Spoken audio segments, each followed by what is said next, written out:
Good morning, everyone, and welcome to a very special webinar offered by Catch the Next. This is The Art of the Interview with Julia Preston. A little bit about the John Siceloff Journalism Internship. This is an internship that was created to honor Catch the Next founder and award-winning journalist John Siceloff. After working as a war correspondent and bureau chief in El Salvador and Nicaragua, John returned to the US and forged a career as a successful news producer for programs such as ABC News, 2020, Primetime Live, and Dateline NBC.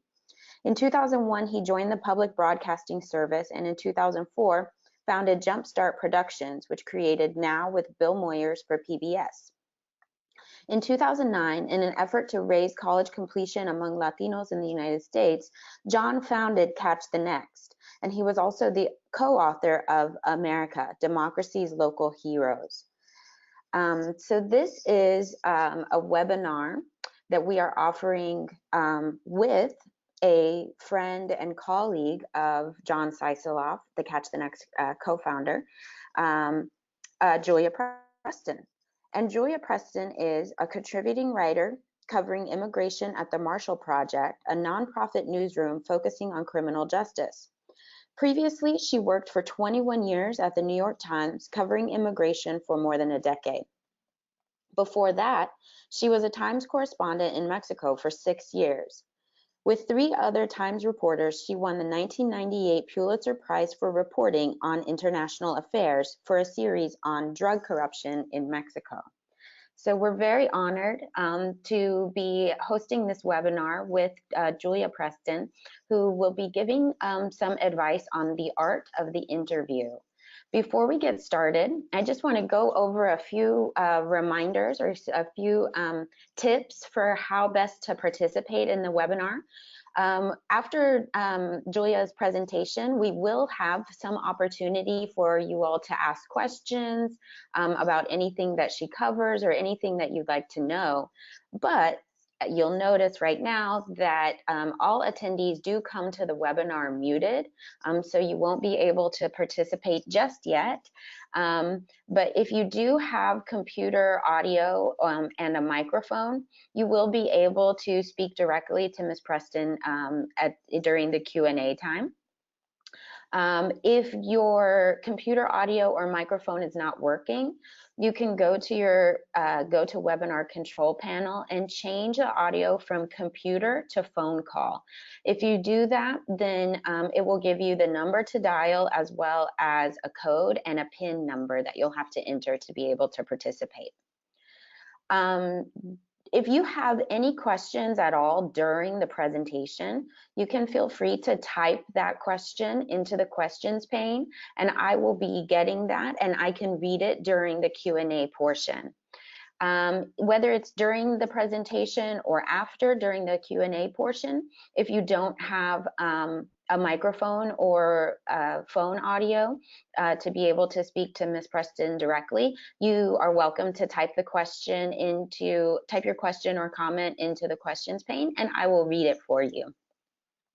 If you do have a microphone or phone audio and you would like to speak to Ms. Preston yourself, you can use the hand raise feature on your control panel so that I can unmute you and you can ask the question directly yourself.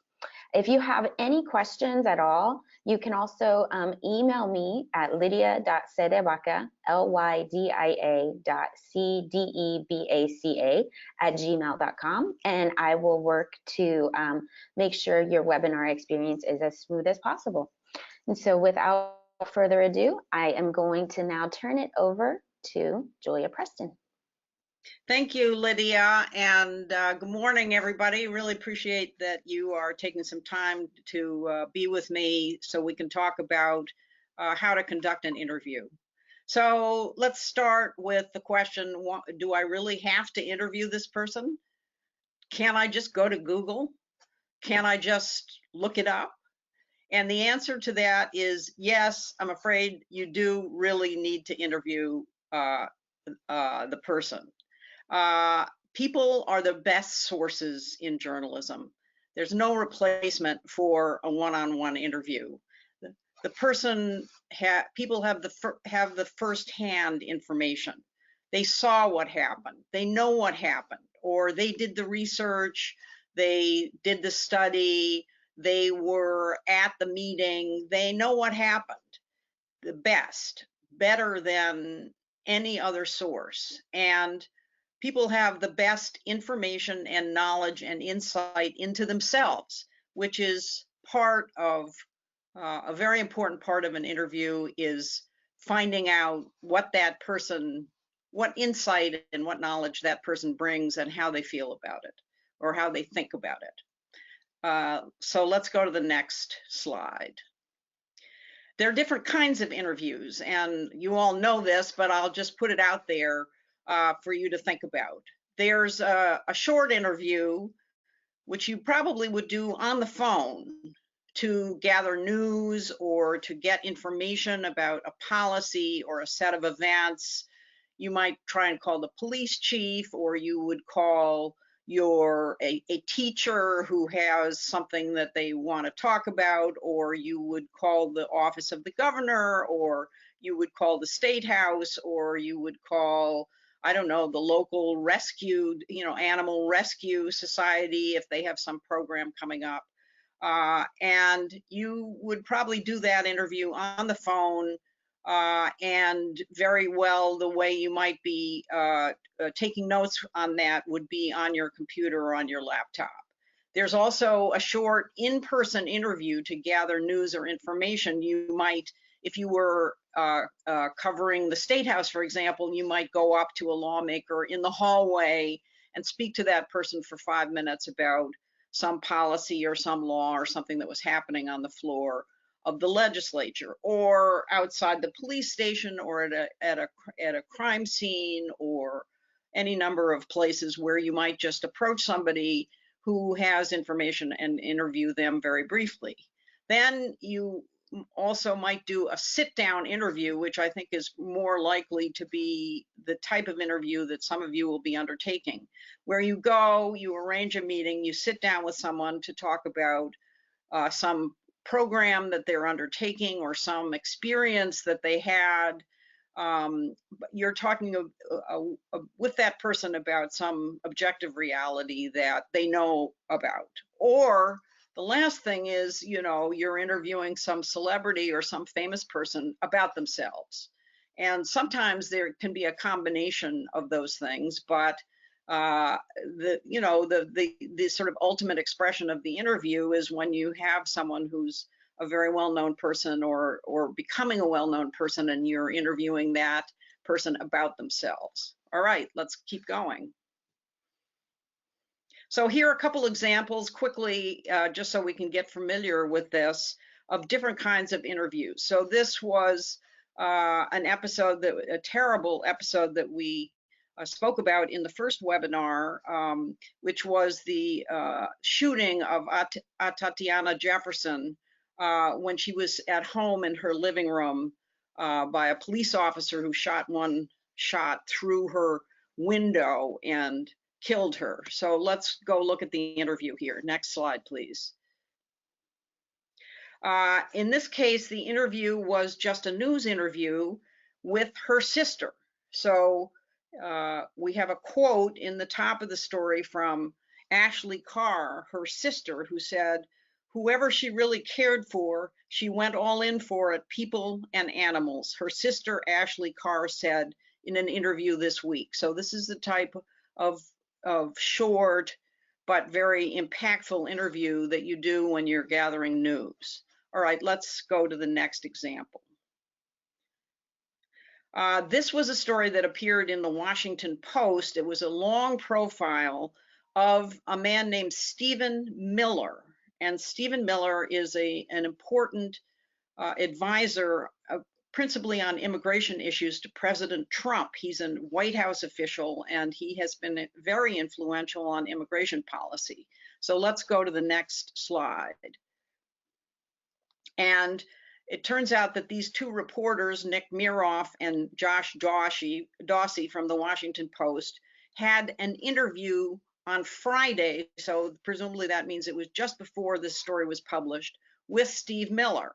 And Stephen Miller said some things that became very important for the story. He minimized his role in the administration and would accept no credit for its direction. He described himself as a conservative populist, and then he says he praised the president, praising his boss. He praised President Trump. Miller said he experienced, open quote, a jolt of electricity to my soul when he saw Trump announce his presidential run. So already from the top, in the first paragraphs of this story, you have this very memorable quote, very valuable and memorable and illuminating quote from Stephen Miller, based on a sit-down, one-on-one interview, or one-on-two reporters in this case, but a face-to-face interview that these reporters had with this very important White House official. Next slide, please.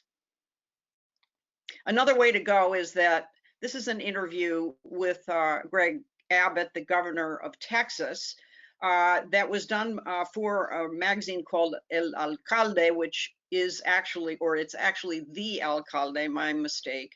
And it's the magazine of all the alumni, the people who've graduated from the University of Texas. And so one official of the Alumni Association went to the governor's mansion and spoke with Governor Abbott. Next slide, please. In this case, you have the sort of a very classic format for this interview, which is the whole interview is published, and so it's basically a transcript where you have what the questions were and what Governor Abbott answered. And I'll just note for you, because we'll get back to this later on in the story, that in this case, the questioner started with a question that says, "It's nice to see some touches of burnt orange in here," which I concluded, even though I'm not from Texas, are the colors of the University of Texas. And he says, the questioner, the interviewer, Tim Taliaferro, says, "I heard you recently say when you became governor, you had 2 tasks to accomplish." And the governor says, "One was to fill our lakes," which I did. "The other was for Texas to beat OU," which I gather is a fierce rival in football of the University of Texas, and apparently they did. So he says, "So first year in office, very successful." And then the interviewer says, "Well done. If you don't mind, we can ask for item 2 again next year. That'd be great." So he's starting off this interview, which turns out to be a very serious interview, but on a light note, which we'll understand later that that's one of the ways that you can go. All right, let's keep going. All of these interviews would start the same way. You are going to decide who you want to interview, who has the information that you need, that you want to get to the public. You want to decide on interviewing a person who is as close to the source of the information as you can. You don't want to interview that person's first cousin or somebody who spoke to that person later. You want to decide, all right, who has the best information, who is closest to the information about this story. And you want to make a decision, why would this person be interesting to your readers, to the public, who has something new or significant to say. All right, so you've decided who you're going to interview. Let's go to the next step. You have to prepare. I'm sorry, nobody wings it. You know, Barbara Walters doesn't wing it. Rachel Maddow doesn't wing it. The Fox News interview people, they don't wing it. They prepare. And particularly for a print interview, you can't wing it. I'm sorry. You may think that you're a brilliant speaker and interviewer, but you're not going to get away with it, because the person you're interviewing has given you some of their time, and you don't need to waste it. An essential element of an interview is you need to be respectful of this person. Don't waste their time. If you don't start right out with questions that are smart and to the point, you won't get a good interview, because the person will start to think, this interviewer doesn't really know what he's doing, or she is doing. And so you've got to do some research and some reporting. It doesn't have to be, you don't have to solve the whole problem, but go to Google, get some news clips, figure out If it's a person that might be in the public sphere, there are lots of biography websites out there that are open to the public. Make sure you know the fundamentals about this person and their role in the issue that's central to your story before you get there. You're not doing the interview to find out the basic information from this person. You're doing the interview to add more information, learn something new. Make sure you know how to spell their name and the title that you believe is their current title before you get there.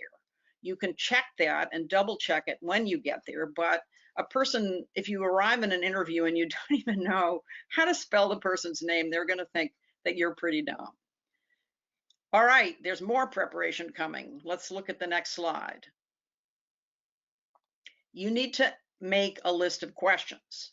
Now, you don't have to write these questions out word for word. And in fact, you probably shouldn't do that. You don't have to ask these questions in order. This is not a rote document that you will be reading from in a boring fashion.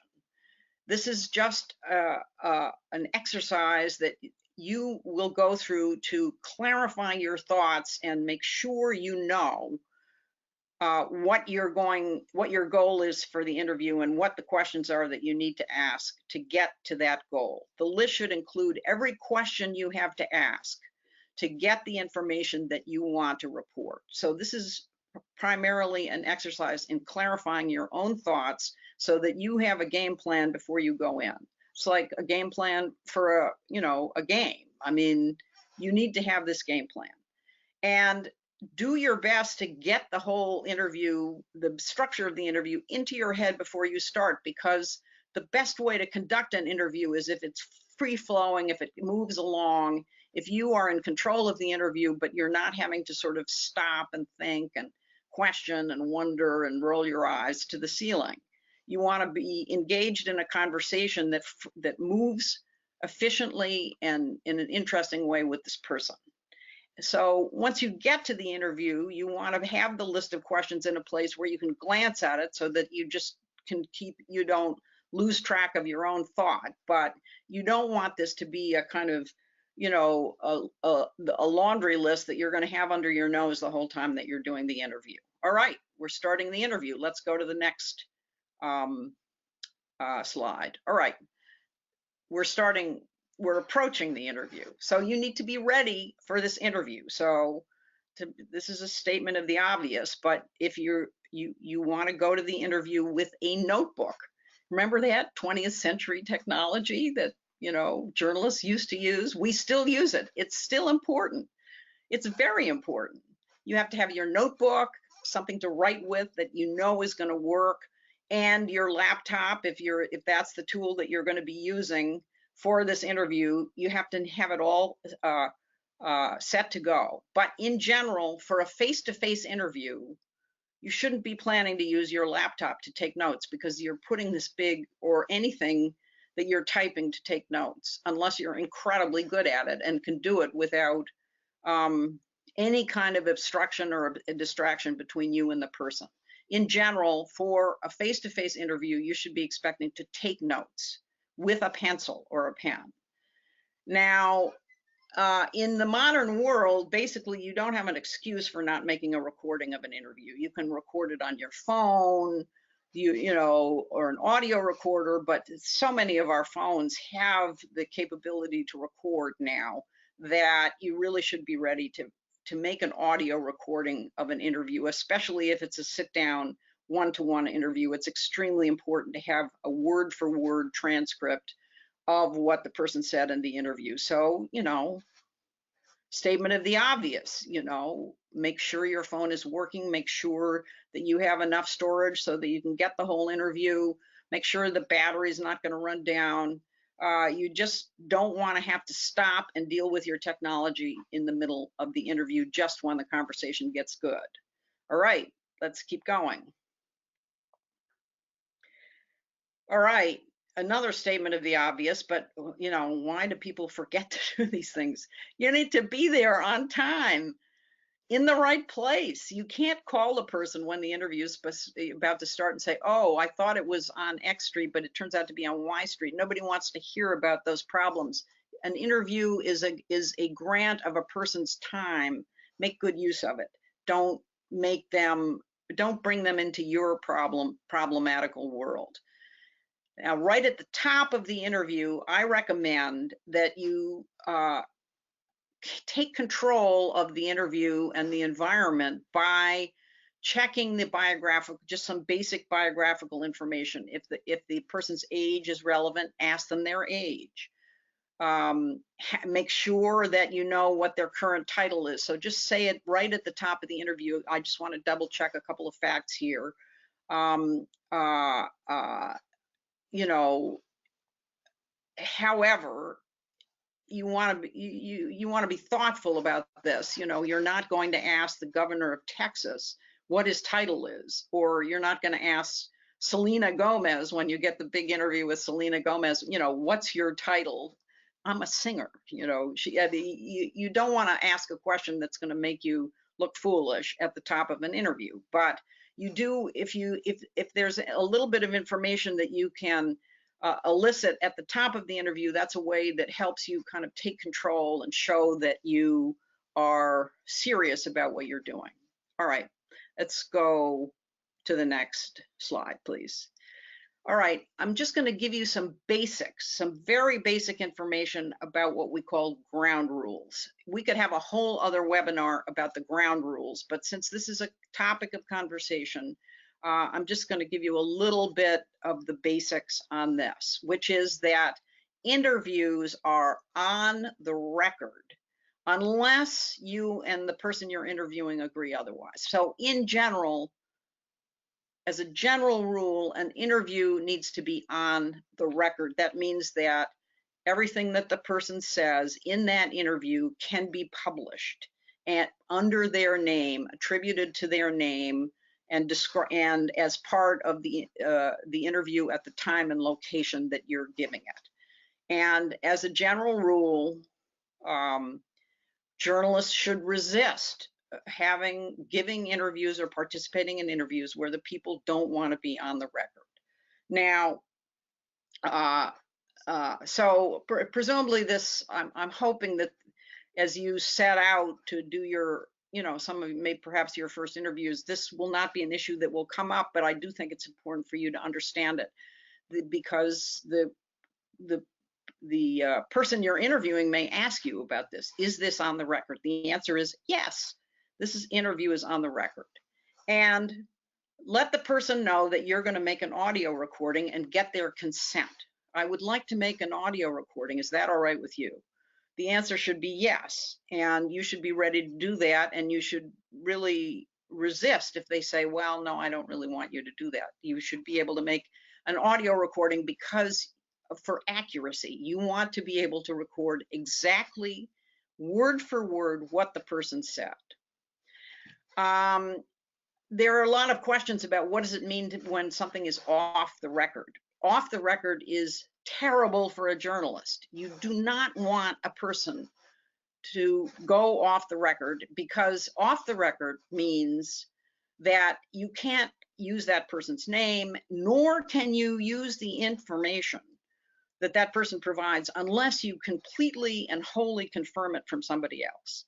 This is next to useless for a journalist. Journalists do this a lot in situations where the information is vitally needed and there's possibilities of confirming it.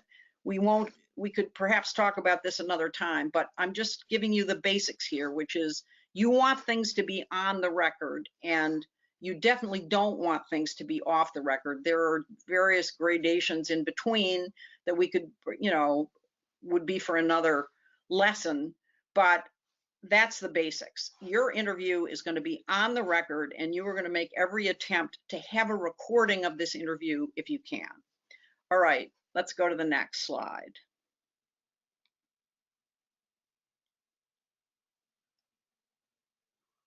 Hello? Yeah, there we go.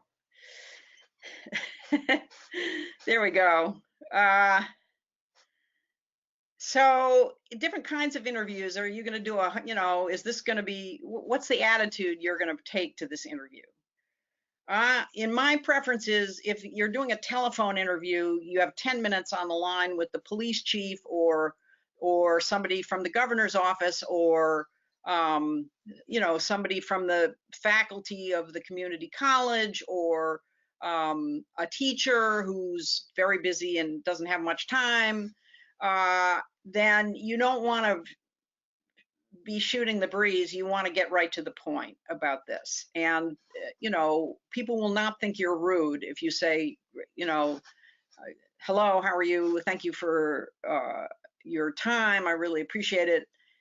You know, ask and then go right into the question. I think people appreciate that you are prepared and you know where you're going in the interview. If you feel at the end of the conversation that there's a couple of minutes and you want to say, well, how's your, you know, classroom going or whatever, I would say that for the end in that kind of an interview when you're on the phone.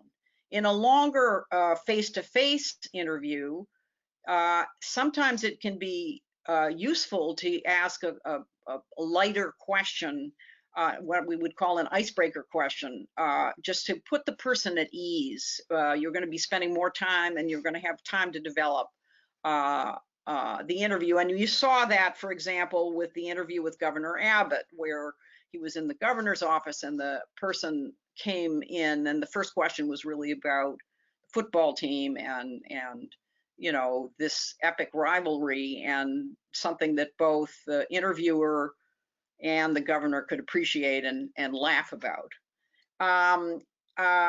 But nevertheless, if the topic is a serious topic, which in all three of the interviews that we're discussing today, it's all very serious topic, you do want to move quickly to the point. Again, the one thing you don't want to do, especially at the top of the interview, is give the person the feeling that you're wasting their time or that you didn't take the time to prepare adequately to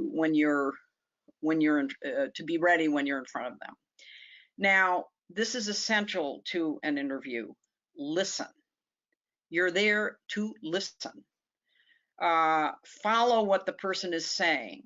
Be open to and so you want to be hearing their train of thought. It's your questions are going to be allowing them to develop their train of thought. So you want to listen to what that person is saying. You want to follow what that person is saying.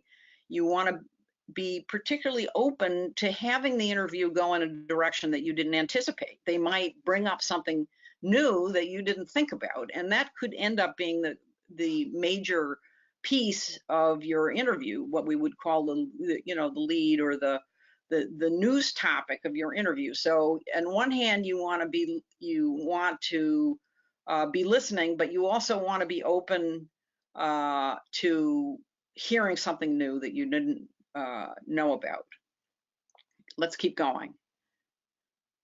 However, you also want to be aware enough of your questions so that this person doesn't just go off on a tangent, and people do go off on tangents. And so you want to be ready if you feel like that rather than being something new and interesting, that this person is just becoming distracted or trying to lead you away from what it is that you want to talk about. You want to be in a position to just bring them back with your questions to the point of the interview. So your attitude in general in this is you're going to be courteous, you're going to be firm, but you don't want to be aggressive or hostile. People just don't like to be badgered. And you know, if you, no matter how outrageous or how different from your point of view, no matter how far you feel from what that person is saying, this interview is not about you.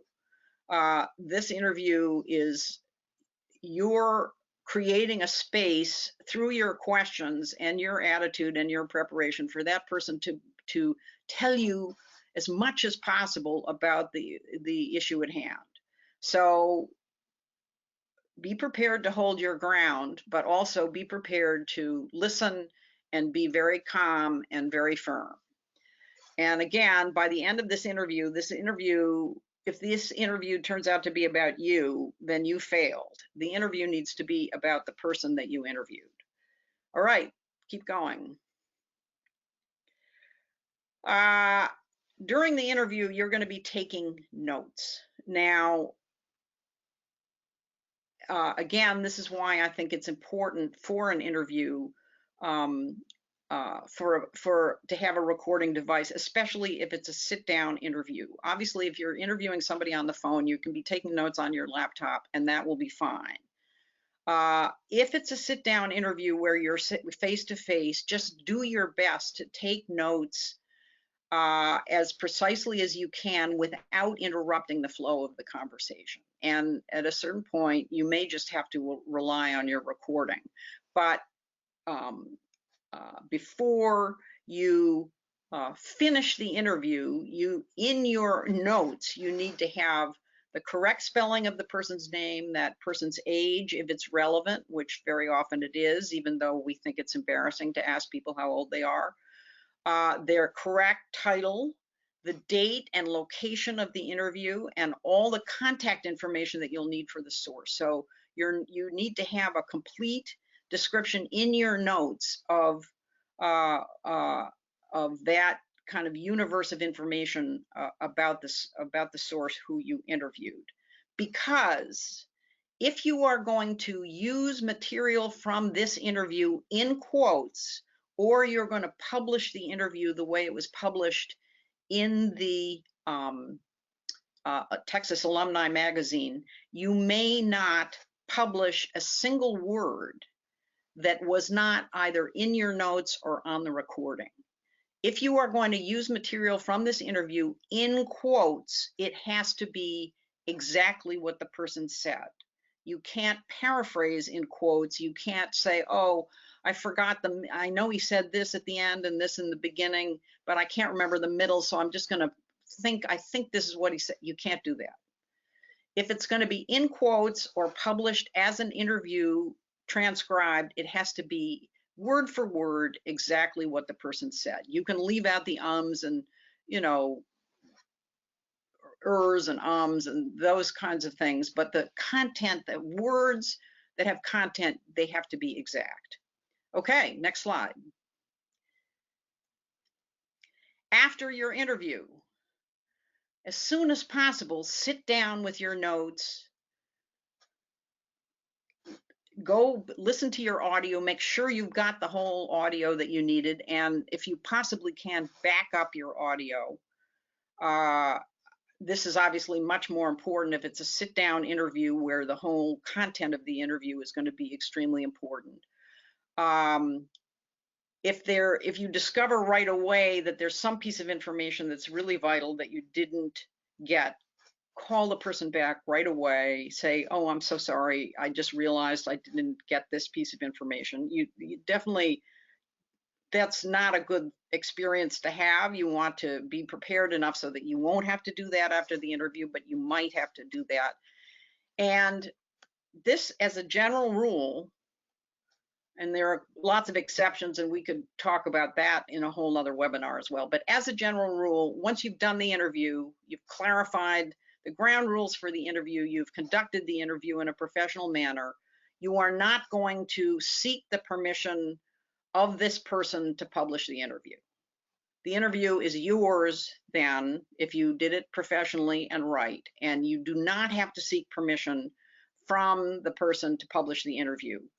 And people who say, oh, well, I want you to check the quotes, you do not have to agree to that. I know it's a difficult thing when you're just starting out to resist those kinds of quotes, but I'm just giving that to you as a principle. This is a place where you want to go. You do not, if you conducted a professional interview, you will not need the consent of the person to publish it. It's already, by giving you the interview, they already consented. Okay, next slide.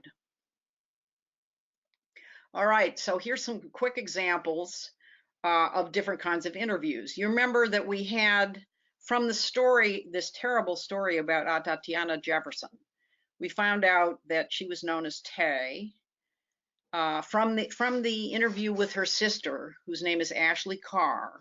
So we first met Ashley Carr at the top of the story, and then later in this story, we come back to Ashley Carr, and this is an example of an interview that's presumably done quickly, may even been by phone. It's not clear how the interview was conducted, but it was a relatively short interview that was conducted to gather news in a breaking news story, and a terrible environment for this family who just lost their sister, their daughter, in this appalling way, that she was shot through the window by a police officer who fired one shot through a window. She was just sitting in her living room. So her sister provides some additional information. Ashley Carr, 35, all right. She was part of the first generation of people in my family to go to college, said Ashley Carr, 35, who lives in Houston and works as a budget analyst for the Houston Independent School District. So you can see from this interview, correct spelling of the name. They found out how old Miss Carr is, her title, where she lives, and an exact title, a budget analyst for the Houston Independent School District. And then the quote continues. She says, there were plenty of days of struggling, plenty of days of eating ramen noodles for dinner, but that wasn't a deterrent for her, close quote. So this is exactly word for word what Ashley Carr said to this reporter who spoke with her, and it's a very revealing detail about the ramen noodles, and gives you very much a sense of who this very hardworking and striving young woman was who was killed. And so that's an example of, tremendous insight that you can get from interviewing a person, even if it's a relatively quick interview in a very difficult news context. All right, let's look at the next example. All right, these are the interviews with Stephen Miller. Now, again, Stephen Miller is a very, very important policy advisor to President Trump. One presumes, although they didn't say, that this interview probably took place someplace in the White House or in some very significant context in terms of the federal government of the United States. And we learn, and this was a sit-down interview. There are two reporters there. Presumably they may even have had more than one recording advice, so they were absolutely sure that they got this interview word for word. And what does Stephen Miller say? He says, all of my immediate, near immediate, and distant relatives were all liberal Democrats, he said. I don't think I ever met a conservative to whom I was related. So he's telling you something very interesting about his family, which is that he comes from a family where everybody he knows in the family has a different political viewpoint than he does. He's a conservative. He has very conservative views on the immigration issue, and he talks about his when he was in high school. Miller said he challenged the teachers and administrators at his Santa Monica High School because he believed the history and government courses discouraged patriotism and failed to promote a shared American identity. So he's giving you very interesting insight into his own thinking and how he developed his policy viewpoint that he's taken to the White House and turned it into national policy. Let's go to the next slide here. And then he addresses also in the interview a number of people who have accused Stephen Miller of being a racist. So this is a very contentious question. Presumably the reporters just asked point blank, so what do you say to people who say that these policies that you're pursuing are racist? And then we get this quote. So Miller responds and he says, it is a scurrilous and scandalous lie, born of a complete and total lack of understanding of the harms done by uncontrolled migration to people of all backgrounds, and born of a contempt for this nation. And then he goes on. And so this is just a fantastic quote of expressing this guy's, just a blast of information from this man about responding to the idea that some people are so opposed to what he's done in terms of immigration policy that they think that this is actually based in racism. And he bristles at this, and he's very forcefully and angrily responds to it. The reporters don't need to really express, hardly provide any detail about the intensity of his emotion when he says this, because it's all right there in the quote. So this gives you an example of how powerful and useful these interviews can be for giving information to the public directly from the person who's in the story. All right, let's look at the third quote here. So you remember that this is the example with Governor Abbott of Texas.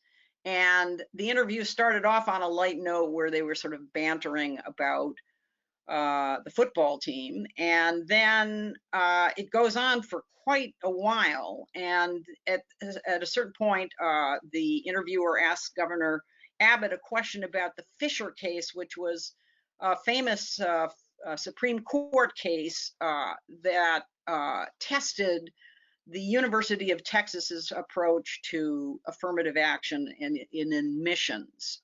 And I thought this might be an interesting part of the interview for you, because obviously you're in Texas and you're thinking about going to college, so you would be interested in what the governor has to say on this topic. This interview is a couple of years old by this time, but here's what he said. He was still in his first term when this interview was published.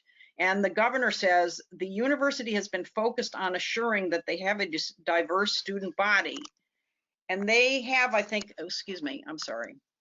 and they have, I think, achieved that, and they will continue to achieve it regardless of how the Supreme Court rules. One thing I would like to see the University of Texas have greater latitude is in the percentage requirement of students that are admitted to into the university. So the governor is making an argument against a percentage requirement for the University of Texas system to take a certain number of students from within Texas, and from a certain way that the places in the University of Texas have been apportioned to students graduating from Texas high schools. And so there's a little bit of a note on the side of the screen there that tells you more about the case. And the case was subsequently decided, and as I recall, it did not go in Texas's favor, but the way that this reporter has asked this question elicited this very serious and really very complete answer from the governor about what he wants the University of Texas to do on the question of admitting a diverse student body. So you can see there that being well prepared and asking a respectful question can get a very clear and important answer from the governor about his policy vis-a-vis admissions to the University of Texas. All right, so the last slide shows us, I would encourage you to go read the three stories, the three interviews here. They're all very interesting, and they make different uses of interview material, and I think they're all relevant to the news today in Texas. So I've given you the link so you can go and read the whole story of each one of these interviews. All right, now I'm ready to pose some questions and take some questions from you. So my first question would be, and you had the procedure before about how to answer these questions, but my first question would be, tell me briefly, why do you want to do an interview? Why don't we just, why don't we just look it up online? Why do you want to do an interview? And again, as a reminder, and first of all, thank you so much, Julia. This is really, really great, excellent advice about interviewing.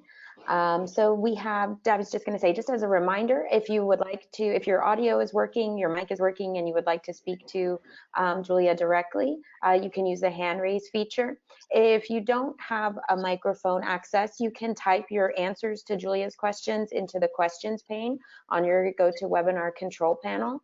or and I will read them aloud for you. So it looks like we have Brian Lister, who raised his hand. Brian, do you want to test your audio real quick? I've unmuted you. Yeah, can you hear me? Yes, Hi, go right ahead. Brian.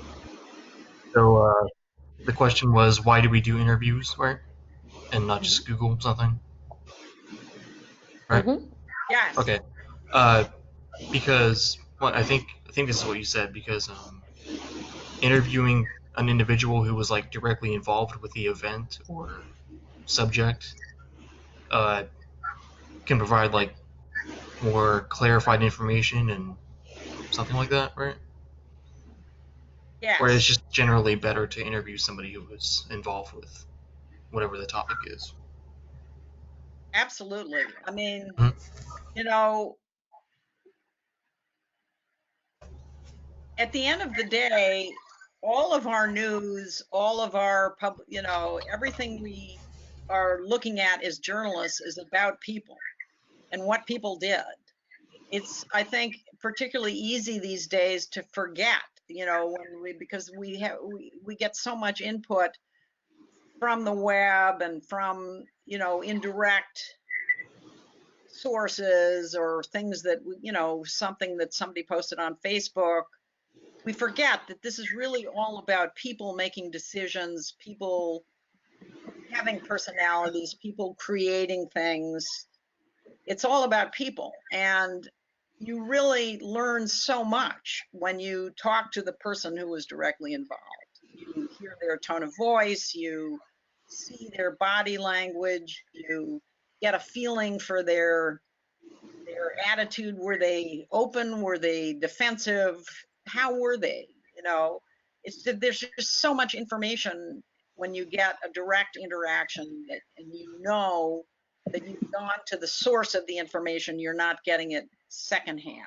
So an interview is an absolutely essential tool in any kind of fact-finding journalism. Excellent. And we also have, let's see, a hand raised from Ann Fletcher.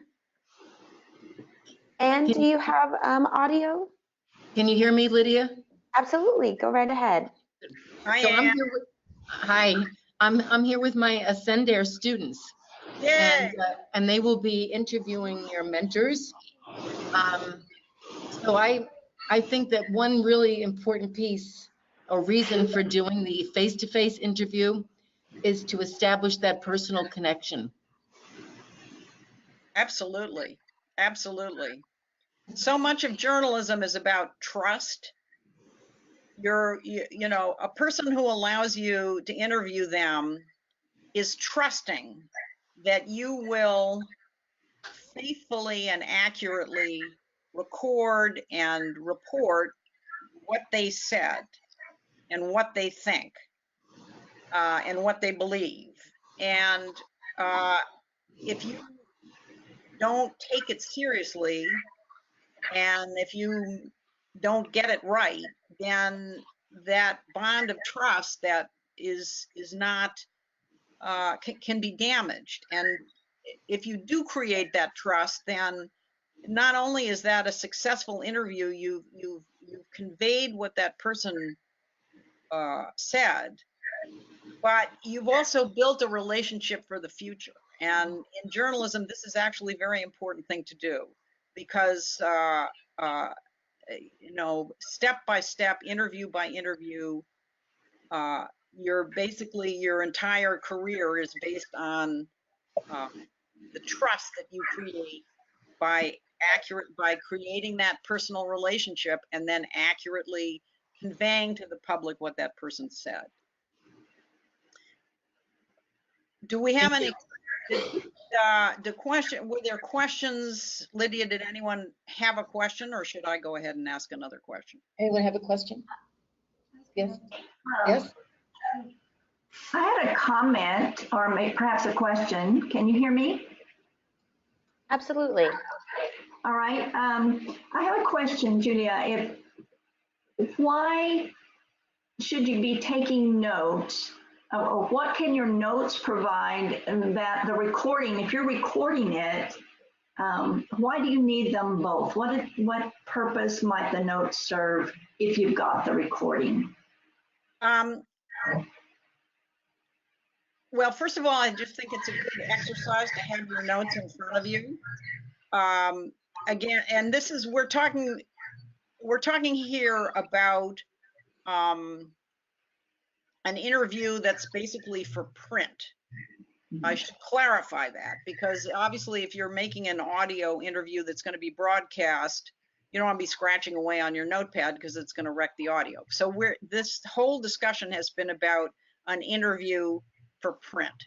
But taking notes, first of all, you're going to have your notebook in front of you, because with that basic information that I described, you want to be sure you get that basic information that I described, the location of the interview, the date of the interview, all of that. But second of all, you can be in your notes just very inconspicuously making note of the key phrases that you hear that you definitely don't want to lose, that you think are going to be very important for the interview. On one hand, you don't want to interrupt the flow, but on the other hand, it's a good exercise in terms of making sure that the essential elements you have recorded in your notes. And also you can be making notes to yourself about other questions that you may want, additional questions that occur to you. It's just a good practice to have your notebook out in front of you. It also, it gives the person that you're interviewing, reminds them continuously that you are a journalist. It's not just a casual conversation. And so for all those reasons, I really recommend that people take their notebooks and have their notebooks and take kind of minimal notes during the interview, even if there is an audio recording underway. Yeah. Thank you. It also kind of occurred to me that you could make notes to yourself, like in the one interview where he said he bristled. You wouldn't hear that necessarily, right, but it's an observation you could write down to yourself. I mean, sometimes, this is kind of a more advanced journalism, but sometimes you'll have an interview and then, there'll be some news that will emerge from it, and you'll have to go right out and write your story. And you won't have time to listen to the whole tape afterwards. And so the notes will be assuring that you have the, the quotes that you do intend to use in that news story, and a guide to where that quote came in the interview, so that if you are missing a word or two, you can go back to the audio recording and get it. And so that's another reason to get in the habit of taking notes, is that sometimes you will not have time to listen to the whole recording afterwards. You have to go right out and write a story. Thank you. Thank you so much. Anne, did some of your students have some questions? Anyone have a question? No? No? Thank you. We have just a couple of minutes here. I wonder, does everyone understand the concept of something being on the record? Yes, do you? On the record or off the record? No? Okay, so we do have somebody who would like an explanation. All right, does somebody want to take a stab at it? Anne, is that in your classroom? Yes, I think the student is wondering what that means. Does anyone in your classroom want to try and? Anyone know what it means? Go ahead, Amy. Basically, on the record is just saying that we're kind of like that we can use this to publish it and right. Yes. I didn't actually hear what she said, but it sounded, I heard a little bit of it, and it sounded pretty much just right. Yes, yes. So Amy is responding, and she's saying that this would be, the person is more or less implying that the journalist or the interviewer has permission to share this information. Yes, So it's absolutely. on the record.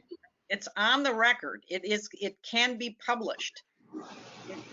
That's exactly right. The interview is on the record. That means that the person's name, every detail about where the interview took place, the person's name, and the content of the interview, what that person said, can be published without further permission. It is on the record, and that is the way that most interviews should be given.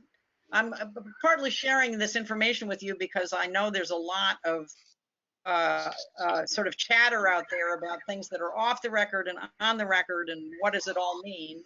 And so now I think hopefully that will help clarify you what those things mean. And I suppose that it's possible that somebody that you're interviewing will start the interview and say, well, is this on the record? And then you'll know what to say. Yes, it is on the record. No, because you kind of answered. Okay, thank you. She said, Amy says, thank you. You answered the question. Amy. Thank you so much. And we also have Brian on the line. Brian, I'll go ahead and unmute you now in case you have any questions for Julia as well. You have another? No, I think that might have been an accident. I did click the hand the first time, and then I asked my question, but I pushed it again, so sorry about that. No, it's okay. Okay, all good. Absolutely. And were there any other questions or comments from your class? Yes, so I have a student who has another question. Okay. When they're off the record, do they usually say off the record or are they hostile towards it? Okay. So Amy's question is, when someone says, is this off the record? Is that more or less the person?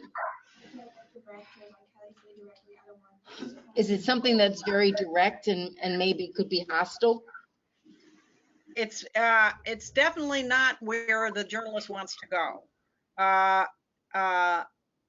person who wants to tell you something off the record is a person who wants to tell you something but doesn't really want to own that information. And this is, from a journalist perspective, this means that you cannot publish the person's name. So you can't attribute this information to the person by name, and you can't publish any aspect of the information unless you confirm it entirely from a second and different and independent source. So this is almost as good as not having the information at all. Now, sometimes journalists do agree to this type of interview, but it is just as, and there are lots of ways that you can negotiate and get around this. But just so you know, this is not where you want to go as a journalist, because you want to have accurate information, and there's a very high risk. If a person is giving you information but they don't want to own it, there's a tremendously high risk that it may not be true or not be fully true, or there's something about it that is not. And so journalists in general are very skeptical. They don't like to go there. If someone says, I want this to be off the record, that's for any professional journalist, that's the beginning of a negotiation. That's not the end of the story.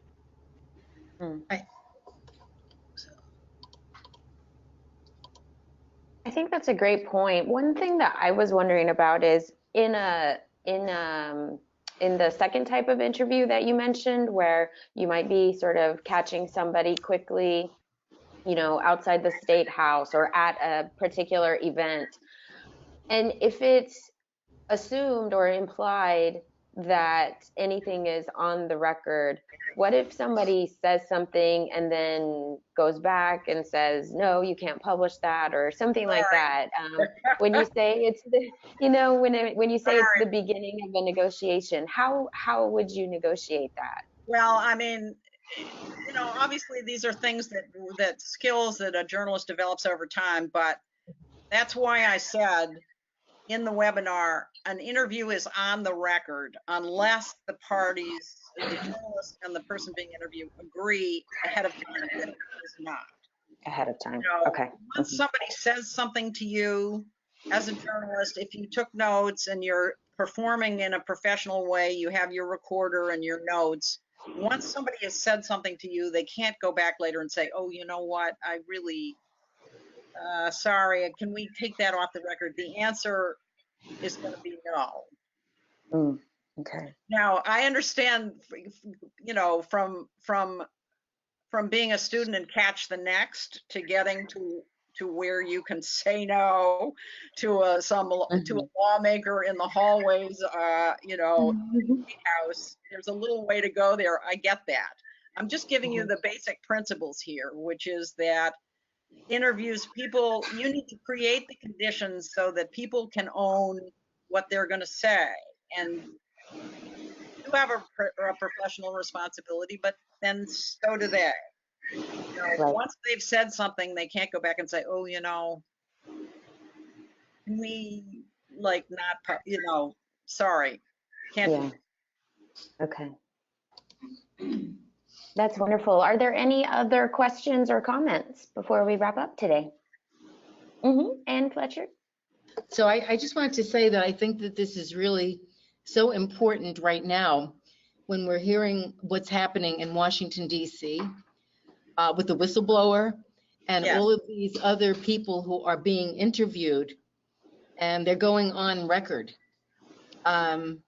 We're actually experiencing this firsthand, I think. Yes, absolutely. Absolutely. So that's an interesting case because, the example of Ambassador Jovanovic, who spoke on Friday, I don't know if you've spoken about this with your students, but, her first, she spoke behind closed doors, as we say, but her comments were little by little released by journalists to the public, attributed to her, but there's no substitute for the hearing in which she appeared on Friday, in which she spoke before all the world to see in this extraordinarily candid and, to my mind, courageous fashion, just giving basic details about what happened. You not only heard the details of her experience, you could see her moments of emotion. There's no replacement for that direct. I mean, that was like the American public interviewing Ambassador Jovanovic. It was a very powerful moment, and it really gives you a sense of how important these hearing firsthand from people it is. Thank you.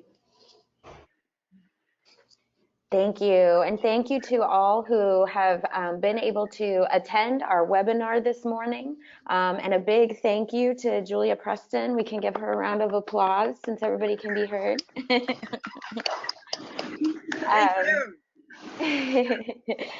So thank you once again. And just so you know, this webinar will be is being recorded and will be available to watch and to share. So I will make sure that you all get the link to the YouTube video to share it as well. And again, just thank you all so much for committing your time this morning to join us for this webinar with Julia Preston. Thank you. Thank you, Julia, so much. You. Thank you.